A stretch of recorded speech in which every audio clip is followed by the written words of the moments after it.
Guten Morgen, meine sehr verehrten Damen und Herren. Es ist mir eine Freude, Sie alle hier begrüßen zu dürfen. Unser Thema ist attraktiv und spannend, die öffentlichen Räume und der öffentliche Bau in der griechisch-römischen Welt, seine Vorbilder und Verbreitung. Es sind insgesamt 36 Referate angenommen worden, die also nun in 7,25 Stunden zu absolvieren sind. Das sind also 435 Minuten, geteilt durch 36, macht 12 Minuten und 7,5 Sekunden für jeden.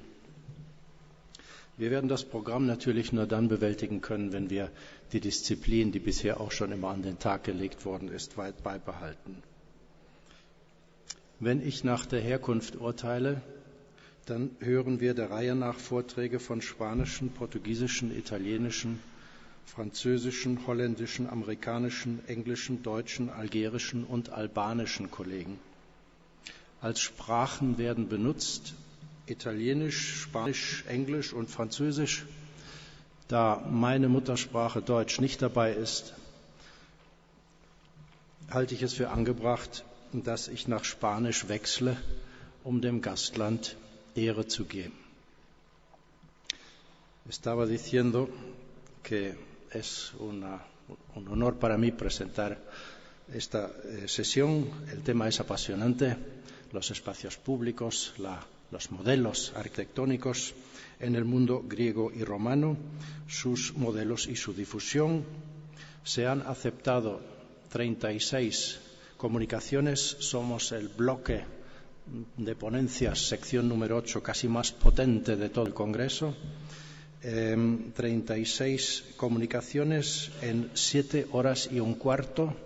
Nos espera una maratona. 7 horas y un cuarto son 435 minutos divididos por 36, así que les toca a cada uno 12 minutos y 7 segundos. Está claro que solamente podremos cumplir con este programa si todos nos mantenemos, como ha sido buena práctica hasta ahora mismo, si cumplimos los horarios. A juzgar por el programa, vamos a oír conferencias en lengua española, portuguesa, vamos a oír contribuciones de compañeros españoles, portugueses, italianos, franceses, holandeses, americanos, ingleses, alemanes, algerianos y albaneses. Las lenguas que se utilizarán son el italiano, el español, el inglés y el francés. Como mi lengua materna, el alemán no está entre ellas, pues me he permitido de cambiar al español, que creo que es lo suyo ahora mismo, para dar honra también a este país que nos acoge durante tantos años. De todos los temas que vemos, se ve claramente una concentración sobre el mundo romano. De lo que veo sobre el mundo griego, solamente tendríamos 2 aportaciones. Así que temas griegos, itálicos e hispánicos están en el centro de todas estas comunicaciones. Sin embargo, también habrá comunicaciones sobre temas de Galia, del norte de África y de los Balcanes. Yo, por mi parte, voy a concentrarme sobre la península ibérica, época romana, y también no solamente porque es lo suyo, sino también porque desde el Departamento de Madrid, del Instituto Arqueológico Alemán, al que tengo el placer de poder pertenecer, es el campo de trabajo que estamos realizando desde hace bastante tiempo. También porque la concentración sobre este tema, como veremos, es altamente fructífera, ya que España, con sus 3 provincias, la Tarraconensis, la Bética y la Lusitania, como casi ninguna otra región de todo el Mediterráneo y de las provincias romanas, es capaz de ilustrar el tema o la tesis que voy a defender. Sin embargo, hay un pequeño cambio de lo que me están informando. La comunicación de Andrea Raffaele Ghiotto, es decir, la tercera, no se va a realizar, de modo que a partir de ese momento se adelantan las sesiones. Aunque las provincias béticas y tarraconense ya se hayan conquistado en un momento bastante temprano, sin embargo, la fundación de ciudades en la península ibérica es un efecto bastante tardío y remonta a época augustea. Prácticamente en regla se intenta de fundar las nuevas ciudades en las planicies, asentamientos indígenas que anteriormente habían estado en situaciones de altura, en montes y colinas, se abandonan, los habitantes son obligados a cambiarse a las nuevas ciudades en llanura. Con la fundación de ciudades, Roma responde a la necesidad de administración de los territorios nuevamente conquistados. Las ciudades garanten el cumplimiento del derecho romano, los magistrales los administran. La instalación y la equipación de ciudades con sus edificios necesarios, como son el foro, los templos, los santuarios, la basílica, la curia, muchas veces también con unas termas, son condición para el funcionamiento regular de estas ciudades. El deber, o digamos el catálogo de obras para cada una de las ciudades se ponía prácticamente siempre de misma forma. Para las 400 ciudades que la península ibérica tiene, siempre se cumple de la misma forma. 400 de las 2000 ciudades que todo el Imperio Romano tiene, más o menos una sexta parte están aquí en la península. De cara al cuaderno de obras, que es siempre igual, es natural que la forma de las ciudades también sea bastante igual en todos los casos. Muchas veces solo se distinguen por sus tamaños, pero la idea principal que se concentra en los conceptos de Cardo y de Cumanos la encontramos en casi todas estas ciudades. A la hora de equipar las ciudades con edificios, la arquitectura romana, al contrario de la griega, dispone de un bastante mayor número de tipos funcionales. Esos tipos funcionales pueden ser vías, puentes, muros de embalse, canales, conductos de agua, hórrea y todo más. La literatura romana, que sobre todo al inicio, en el siglo I y II, tiene todo un tema de discusión una puesta en valor de lo que sería la cultura romana en comparación con la griega, no se cansa de señalar un elemento que será el hilo rojo de mi comunicación, es decir, tanto Plutarco cuando habla de esa comparación entre ilustres griegos y romanos, o el mismo Vitruvio, o Frontino cuando dice los egipcios han hecho las pirámides, los griegos han hecho los templos, pero nosotros los romanos hacemos edificios que, al contrario de esos, tienen una característica que es la utilidad práctica. La utilidad práctica es el concepto base sobre el cual he construido mi intervención.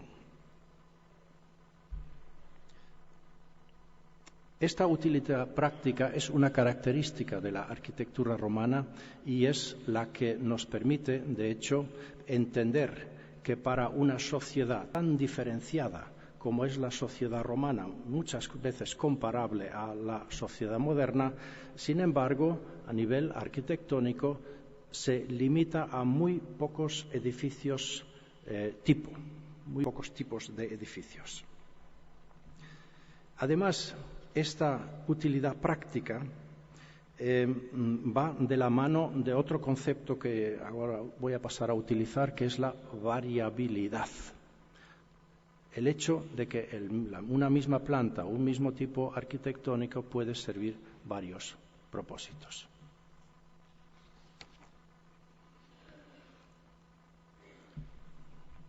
Esos conceptos, utilidad y variabilidad, ya los encontramos en el mismo Vitruvio. En sus libros 3 y 4, es decir, en las partes centrales, donde habla de los templos y de la tipología de los templos, distingue varios tipos de templos.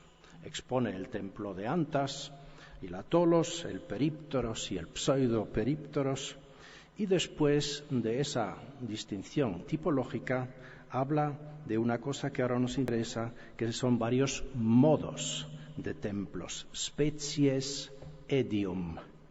Distingue en total 5. El criterio para su distinción es la distancia entre las columnas. Así, del picnóstelos, que tiene entre las columnas una distancia de 1,5 diámetro, hasta el areóstilos, que tiene más de 3 diámetros entre las columnas. Entre ellos están el sístilos y el diástilos, como mostramos aquí en esta imagen. En el modo de oestilos, con exactamente 2,5 diámetros, nuestro autor Vitruvio ve el templo ideal. Lo que Vitruvio nos expone en esto es prácticamente la visión de un prototipo de templo que está por detrás en un nivel, en alemán se diría Metaebene, en un nivel posterior, un prototipo que se puede realizar a través de diferentes tamaños. Se ve claramente que por detrás está la idea de la variabilidad de un templo prototipo que según cada necesidad se puede colocar en el sitio donde sea. Sin embargo, el autor Vitruvio se reserva el derecho de juzgar esos tipos por su calidad estética.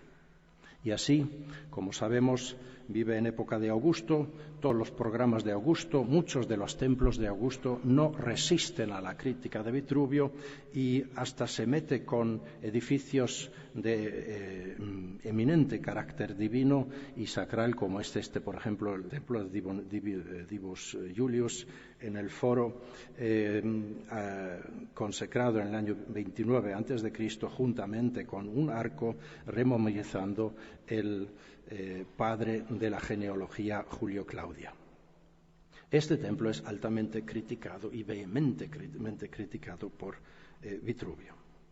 Vamos a ver ahora seguidamente algunos ejemplos de estas cualidades de utilidad y variabilidad en Hispania y al final haremos una valoración.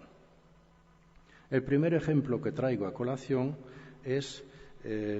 son los Capitolia de Velo Claudia, que vemos aquí en una reconstrucción de nuestros compañeros franceses que están excavando en este sitio del sur de España ya desde los años 20 del siglo pasado.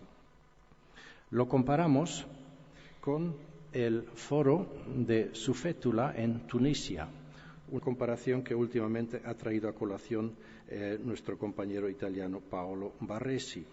Se trata de Capitolia, 3 templos que mucho tienen en común. Sin embargo, se distancian en el tiempo por nada más y nada menos de un siglo.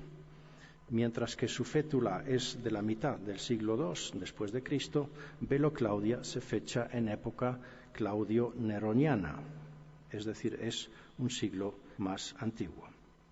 Las semejanzas se refieren sobre todo a la posición de los templos en la parte corta del foro, con una proporción de 4:3.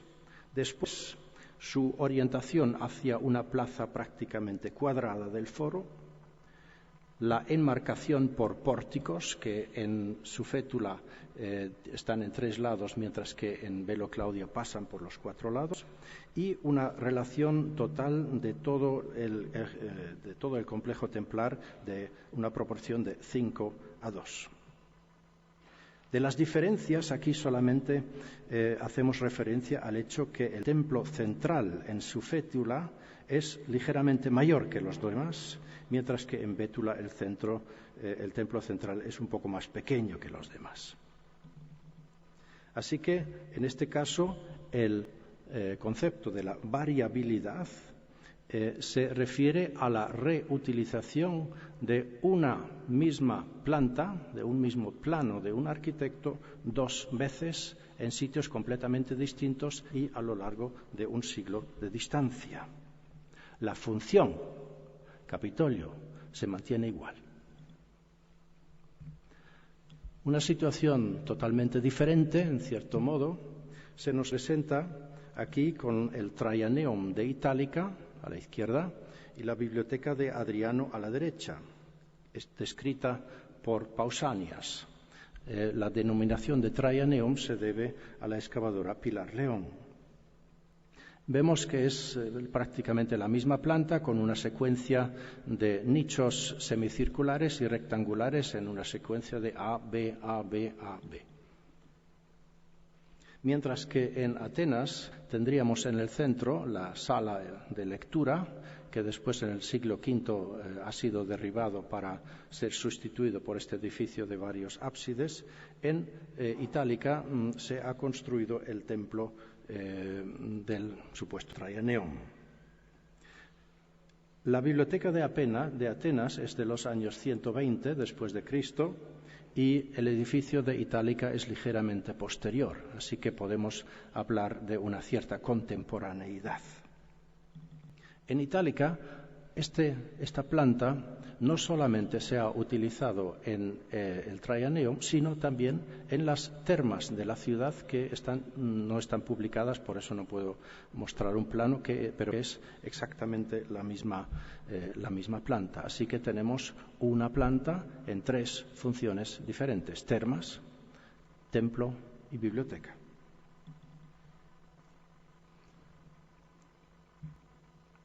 Aquí las respectivas reconstrucciones de las partes centrales. Un ejemplo especial, si se nos permite, nos ofrece Munigua, un yacimiento excavado por el Instituto Arqueológico Alemán desde los años 1956. Lo que ustedes ven es el trabajo de los excavadores de prácticamente 50, 60 años ya casi. Esta ciudad ofrece toda una serie de particularidades que en este contexto tienen interés. Sin embargo, una pequeña nota aparte primero.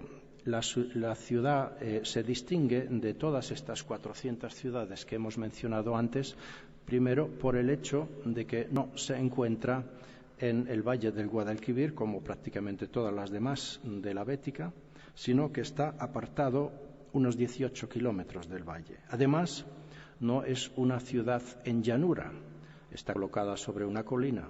Además, no se funda ex novo, como la mayor parte de estas ciudades que hemos visto, sino que para la construcción del templo de terrazas que se ve encima de la colina se ha derribado totalmente, se ha arrasado el asentamiento indígena anterior. Es uno de los pocos casos donde tenemos esta situación. Como ven, desde el santuario de Terrazas la ciudad se desarrolla colina abajo y otra característica de ella es su tamaño minúsculo.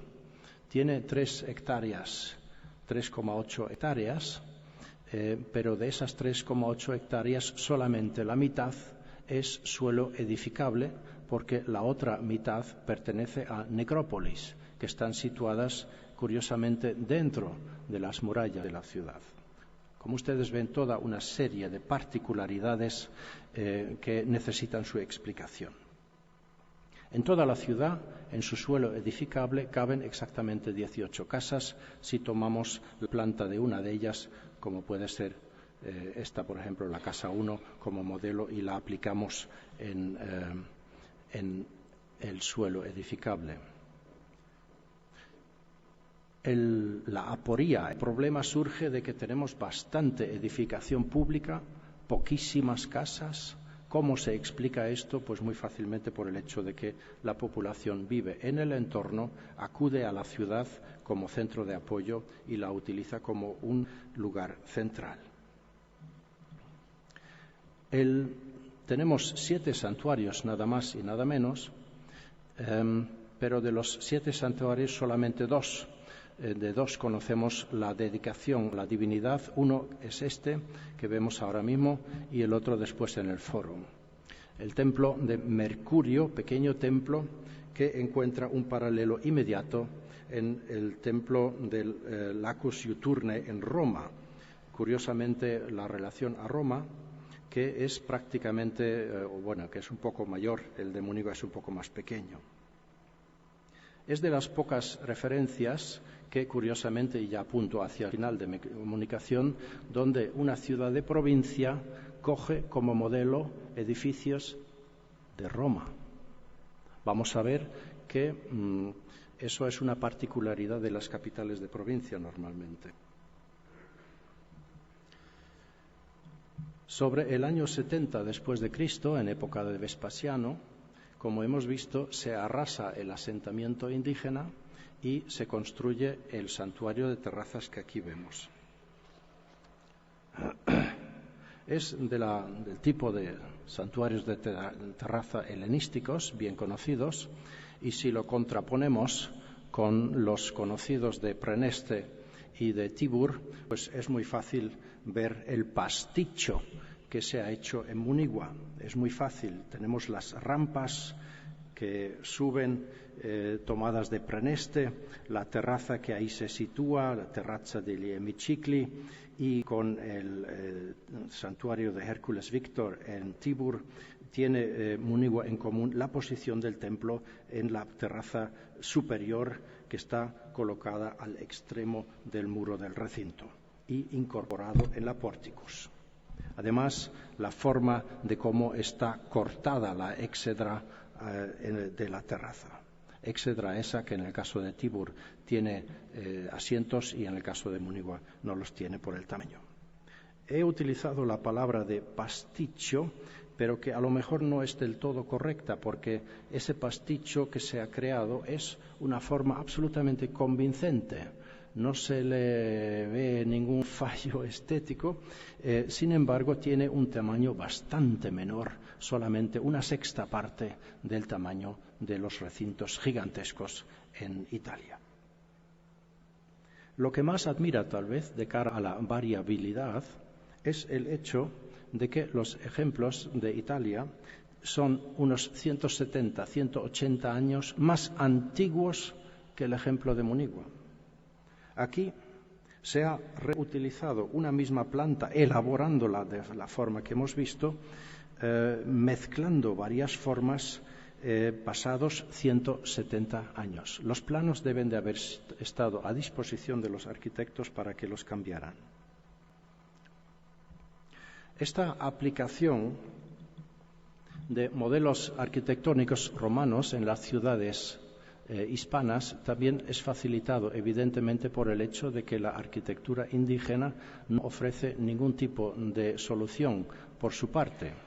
Es decir, en este caso la arquitectura turdetana o ibérica no contiene en su repertorio ningún tipo de arquitectura conveniente. Sin embargo, muchas veces nos preguntamos ¿dónde está el momento indígena en estas ciudades? Pues en Munigua ahí lo tenemos, un santuario dentro del foro.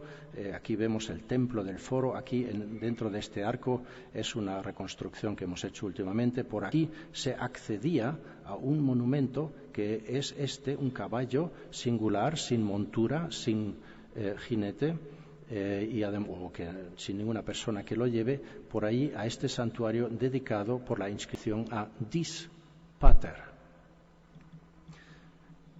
Elemento indígena porque el arte romano, como sabemos, no conoce el caballo sin jinete o sin nadie que lo lleve y sin montura. Es un elemento ibérico que aquí tenemos en un tamaño natural. La presencia de lo indígena dentro de la ciudad romana.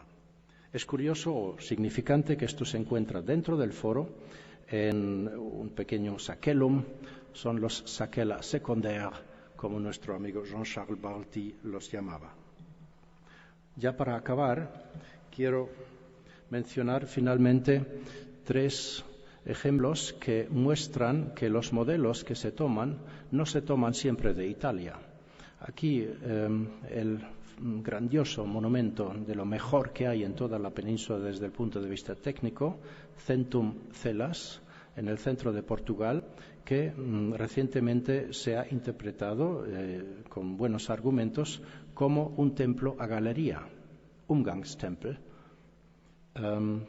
Un templo muy conocido en el centro de Europa que se extingue, que tiene una distribución prácticamente desde Britania hasta Hungría y que son típicos del siglo II, III e incluso IV después de Cristo. He puesto a colación el ejemplo de Tongeren. Se trata siempre de un bloque central con una galería circundante. Ustedes lo saben, lo conocen perfectamente. Pues aquí, en el centro de Portugal, es decir, en el Far West, en el occidente de la península, tenemos un templo de este tipo con una arquitectura absolutamente sorprendente, bloques graníticos unidos sin mortero, con una experiencia y un trabajo técnico ejemplar. Curiosamente, la datación de este templo es finales del siglo I, es decir, coincide con el arranque de este tipo de templos en todo el Imperio Romano. En la península parece que ahora mismo es el único ejemplo de esta arquitectura. En Carmona, ya otra vez en Bética, y para salir un poco de los templos, traigo a colación la puerta de Carmona, es decir, la puerta de Sevilla, que se llama, hacia la vía hacia Sevilla, una arquitectura muy característica y que encuentra su paralelo en Ferentinum, en el centro de Italia, a la derecha abajo. Es muy similar, grandes bloques. El de Carmona tiene 40 metros de largo, 25 de ancho y 12 de altura. Y por encima de la plataforma, un templo. La reconstrucción con esa escalera monumental es aleatoria, no tiene seguridad total. Pero, como ustedes ven, ejemplo muy claro, el paralelo, es decir, se pasa lateralmente para entrar en la ciudad. Aquí, otra vez, un ejemplo de la retomada de un tipo arquitectónico de Italia prácticamente casi 2 siglos después, porque Ferentinum es de la mitad del siglo II antes de Cristo y la puerta de Sevilla en Carmona ahora se ha fechado en época augustea, aunque se ha discutido esa datación, pero eso lo podemos discutir después en la round table. Ya como último, traigo el ejemplo del templo de Santana do Campo en el sur de Portugal, Hoftempel, un temple à cour, como dicen nuestros compañeros franceses, es decir, un gran patio con un pequeño templo por detrás, una forma también ella típica de los siglos II y III. El paralelo inmediato es el temple à cour de Tuburbo Maius en Tunisia. Tienen en común la forma rectangular del patio, el tamaño del templo, la utilización de bóvedas dentro de este templo, y bóveda y por encima un techo, una forma muy característica, y también la situación en una pendiente. Parece que la única diferencia es la orientación, porque mientras que el ejemplo portugués está orientado hacia el norte, el de Tuburbo Maius a la inversa. En fin, ya para concluir, como ustedes verán, no he mostrado los ejemplos de las capitales de provincia, de Mérida, que aquí estamos, todos lo sabemos, el museo está lleno de estas referencias de Mérida a la capital, a la urbs, hacia Roma. Estos ejemplos, como hemos visto, son de ciudades de provincia y, como vemos, estas ciudades de provincia no necesariamente recurren a modelos de Roma. Esa regla que parece ser el elenco, el vínculo a Roma que tienen las capitales, en las provincias no es tanto así. Y con eso acabo. Muchas gracias.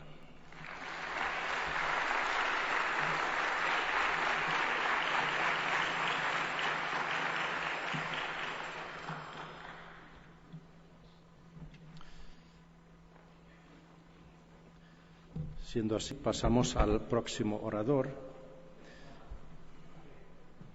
Sí, perdón, sí, ahora sí, se me olvidó.